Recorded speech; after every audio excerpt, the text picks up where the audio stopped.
Smoking was once an accepted part of society. Some of the best social conversations were had over cigarettes, and over a third of us smoked.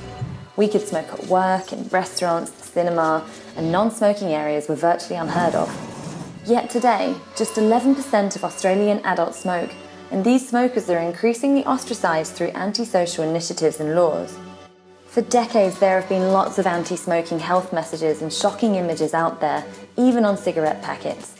Yet, despite all we know about these health risks and the rising cost, there are still thousands of smokers, and to them, these dangers often feel just like a future problem.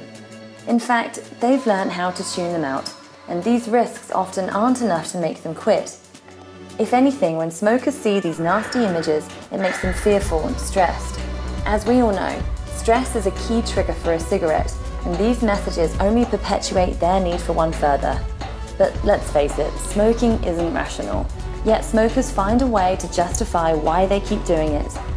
They feel like there's just judgment and a lack of understanding from those who don't smoke, so why should they listen to them? And with this comes an opportunity for us. I just want to quit. We know Champix helps smokers understand their addiction to nicotine, but what about their emotional reliance on a cigarette? What about the reasons why they smoke, their underlying motivations and struggles to stop? It's almost impossible for non-smokers to understand. They don't get why smokers batten it out in the cold and rain for a cigarette. So for Champix in 2016, we'll talk to smokers in a way that doesn't patronise them, because there's no argument a non-smoker can really give to get them to stop. Our strategy: only a smoker knows.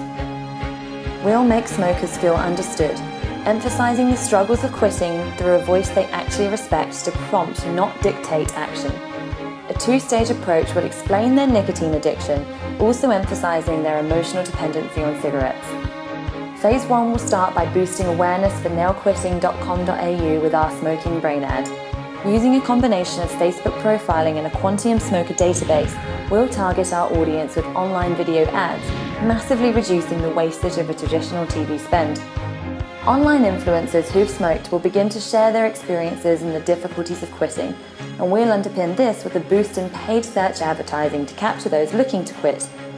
Having re-established understanding of the nicotine addiction, Phase 2 will then retarget this audience with a series of online videos that show we understand how hard it is to break the habit. We'll use comedians who are smokers themselves to talk about some of the absurd situations smokers find themselves in. Through these observations, we'll support the nicotine addiction message by sparking conversations with smokers by smokers.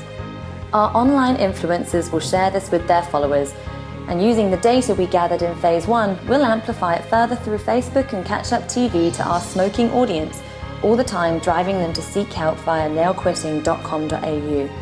So within a few months, we'll have smokers talking about the reality of their addiction, both rational and emotional, and seeking the most effective way to quit nicotine for good.